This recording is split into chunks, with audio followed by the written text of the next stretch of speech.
والے خود انگریزوں کے کتنے بڑے وفادار ہیں کہ خضر علیہ السلام کے بارے میں بھی قوم کو یہ عقیدہ دیا کہ خضر نے کفار کی مدد کی مسلمانوں کے خلاف. ومن يشاقق الرسول من بعد ما تبين له الهدى ويتبع غير سبيل المؤمنين نوله ما تولى ونصله جهنم وساءت مصيرا. مگر جو شخص ہدایت کے واضح ہو جانے کے بعد رسول کی مخالفت کرے اور مومنوں کی راہ کو چھوڑ کر اور راہ اختیار کرے تو ہم اسے ادھر ہی پھیر دیتے ہیں جدھر کا اس نے رخ کیا ہے، پھر ہم اسے جہنم میں جھونکیں گے جو بدترین ٹھکانہ ہے. حدیث ہے ہم، یہ عزم ہے ہمارا، درس کتاب و سنت سب کو پڑھائیں گے ہم، ایثاری اور اخوت سب کو سکھائیں گے ہم، ایثاری اور اخوت سب کو سکھائیں گے ہم. جی جان سے ہے ہم کو، جی جان سے ہے ہم کو خدمت یہی گوارا اہل حدیث. ان الحمد للہ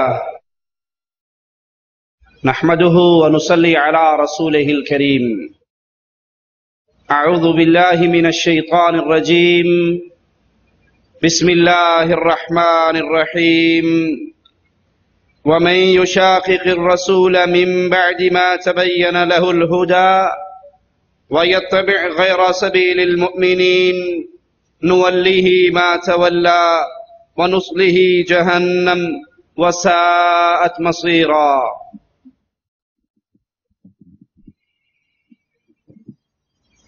لا الہ الا اللہ کی دعوت،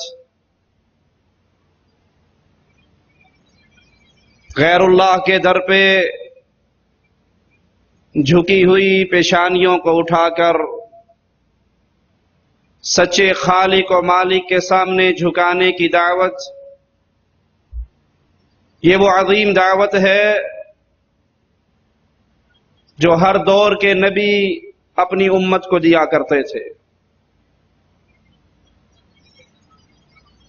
ہر دور کے نبی نے اپنی قوم کو یہی پیغام دیا کہ ایک اللہ کی عبادت کرو، اللہ کے علاوہ تمہارے لیے کوئی معبود برحق نہیں. انبیاء کی یہ دعوت سن کر بتوں کے پجاری، غیر اللہ کے در کی خاک چھاننے والے، وہ مردوں سے اپنا تعلق توڑ کر ایک سچے الہ سے جوڑا کرتے تھے. مشرک اس دور کا ہو یا مشرک اس دور کا ہو،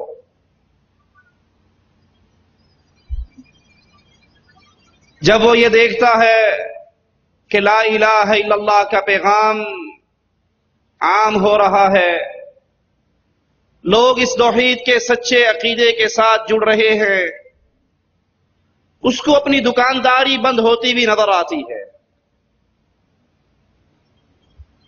اس کو اپنا کھانے پینے کا سسٹم بند ہوتا ہوا نظر آتا ہے. دلائل کے میدان میں وہ گفتگو نہیں کر سکتا، تو پھر ایسے القابات سے نوازتا ہے اہل ایمان اور اہل توحید کو جس سے وہ بری ہوتے ہیں. سمیمہ رضی اللہ عنہ وارضا اہل مکہ کے پاس آئے مسلمان ہونے کے بعد، تو انہوں نے یہی آواز لگائی، سمیمہ تم صابی ہو گئے ہو، آباء و اجداد کے دین کو چھوڑ دیا ہے، جو تمہارے بڑے کیا کرتے تھے تم نے اس سے اپنی گردن کو موڑ لیا ہے. اور انہوں نے کہا تھا نہیں اللہ کی قسم میں صحابی نہیں ہوا، بلکہ میں تو محمد الرسول اللہ صلی اللہ علیہ وسلم کے لائے ہوئے سچے دین پر چلنے والا بنا۔ دوسرے معنوں میں یوں کہا جائے کہ مجھے سمجھ ہی آج آئی ہے میرا خالق کون ہے، مالک کون ہے، کس کی عبادت کی جائے۔ وہی وتیرہ جو اس دور کے مردہ پرستوں کا تھا، آج کے قبر پرستوں کا، امام پرستوں کا، پیر پرستوں کا وہی وتیرہ۔ اگر کوئی راہ حق کا راہی بن جائے، لا الہ الا اللہ محمد الرسول اللہ کی سچی دعوت کو اپنے سینے سے لگا لے، ہر عمل کے لیے دلیل اللہ کی کتاب اور محمد کریم صلی اللہ علیہ وسلم کی سنت سے لینے لگ جائے، اس کے دلائل کا جواب تو نہیں رکھتے، ایک لفظ کا اضافہ کر دیتے ہیں، اے وہابی ہو گیا ہے۔ یہ وہابی کیا ہے کہ جو بابا جی کرتے تھے اب یہ نہیں کرتا، جو بزرگ کیا کرتے تھے یہ اس دین سے منہ موڑ چکا ہے۔ جب ان کو سچی دعوت لا الہ الا اللہ کی پہنچتی ہے، جن کو تم پوچھ رہے ہو، جن کی قبروں کا طواف تم کر رہے ہو، جس کو غوث اعظم تم سمجھ رہے ہو، جن کے دروں پہ آ کے ماتھوں کو ٹیک کے بیماریوں سے شفا سمجھتے ہو۔ اشرف علی تھانوی صاحب لکھتے ہیں ارواح ثلاثہ میں، نانوتوا شریف کے اندر بخار ہو گیا، بخار کی وبا ہی پھیل گئی۔ یہ وبا اتنی چلی، اچانک کسی نے بابا جی کی قبر سے مٹی لے کر چاٹ لی، مٹی چاٹنے کی دیر تھی کہ وہ بخار اتر گیا، پورے علاقے میں مشہور ہو گیا، جس کو بخار ہوئے وہ بابا جی کی قبر کی مٹی چاٹ لے۔ ان کے بیٹے کہتے ہیں میں مٹی ڈلواتا، گھنٹوں کے اندر مٹی کی ٹرالی ختم ہو جاتی، میں پھر مٹی ڈلواتا، پھر لوگ چاٹنا شروع کر دیتے۔ یہ ذرا تیز مزاج کے تھے، ابا جان کی قبر پہ آ کے کہنے لگے آپ کی کرامت ہو گئی، ہماری مصیبت ہو گئی، یاد رکھو آج کے بعد تمہاری قبر کی مٹی چاٹنے سے اگر کسی کا بخار اترا ننگے پڑے رہو گے، مٹی نہیں ڈالیں گے۔ اتنا کہنا تھا، پہلے چونڈی نال کم چل جاندہ سی، پھر لوگوں نے کلو کلو بھی کھادی، کسی کا فائدہ نہ ہوا، دوبارہ مشہور ہو گیا۔ پہلے بخار اترتا تھا، اب نہیں اترتا۔ جب ان کو دلیل دی جائے قبر کی مٹی چاٹ کر شفا کی امید رکھنے والوں، یہ تو مردہ ہے، یہ جب مرا تھا استنجا نہیں کر سکا تھا، یہ اپنا غسل خود نہیں کر سکا تھا، یہ 4 گھنٹوں کا محتاج ہو کر قبرستان تک گیا تھا، یہ اپنے قدموں پہ چل کر قبرستان تک پہنچ نہ سکا تھا، یہ قبر میں اترنے کے لیے لوگوں کا محتاج تھا، اس نے قبر میں دفن ہونے کے بعد شفا دینے کی دکان کیسے کھول لی؟ دلیل دی جائے ان کے اس بدعقیدگی کے خلاف، اس کا جواب تو نہیں پاتے، اور اپنی زبان سے اعلان کر دیتے ہیں یہ ابھی 4 دنوں کی پیداوار ہے، یہ انگریزوں کے دور سے چلے ہیں، یہ وہابی ہے، یہ لا مذہب ہے، یہ غیر مقلد ہے، ان کا ایجاد کرنے والا انگریز ہے۔ آئیے ہم آپ کو بتاتے ہیں ہم ہیں کون، ہمارا تعارف کیا ہے، ہماری پہچان کیا ہے، ہم کس کو پوجتے ہیں، کس کے طریقے پہ پوجتے ہیں، ہم کس کو مانتے ہیں۔ ہم اہل السنہ والجماعہ ہیں، ہم اہل الحدیث ہیں، ہم اتنے ہی پرانے ہیں جتنا اسلام پرانا ہے۔ ہمارے ایک ہاتھ میں رب کا کلام ہے، ایک ہاتھ میں محمد الرسول اللہ صلی اللہ علیہ وسلم کا فرمان ہے۔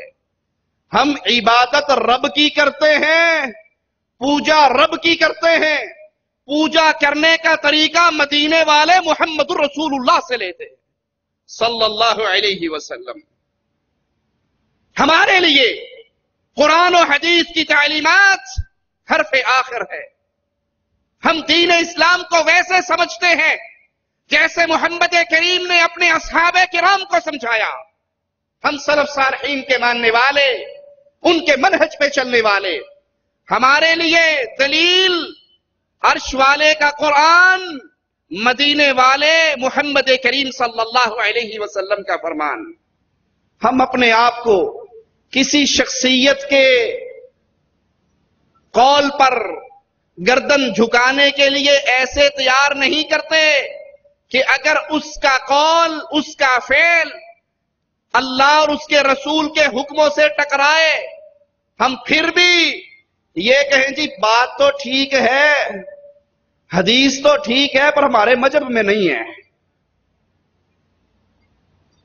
ہم قرآن کی آیت سن کر پھر یہ نہیں کہتے جیسے اصول کرخی کے رائٹر نے لکھا، قرآن کی آیت ہمارے امام کے قول کے خلاف آئے، تعویل کرنے کی کوشش کریں گے، اگر نہ کر سکیں گے تو کہہ دیں گے یہ آیت منسوخ ہے. ہم یہ نہیں کہتے. ہمارا ایمان و عقیدہ کیا ہے، ہماری سوچ اور منہج کیا ہے. ہمارے سامنے رسول اللہ صلی اللہ علیہ وسلم کی صحیح حدیث آ جائے، دنیا اس سے ٹکرانے کے لیے کھڑی ہو جائے، کائنات کے ہر آدمی سے ٹکر لے سکتے ہیں، محمد مصطفیٰ کی حدیث کو نہیں چھوڑ سکتے. ہم نے کسی کو اپنے لیے اس مقام پہ فائز نہیں کیا جس مقام پر محمد الرسول اللہ کو عرش والے رب نے کیا ہے. جو اس کے پیچھے چلا وہ اللہ کی اتباع کرنے والا، عبادت کرنے والا ہے، اور جو مصطفیٰ کو چھوڑ دیتا ہے وہ رب کی جنت کو چھوڑ دیتا ہے.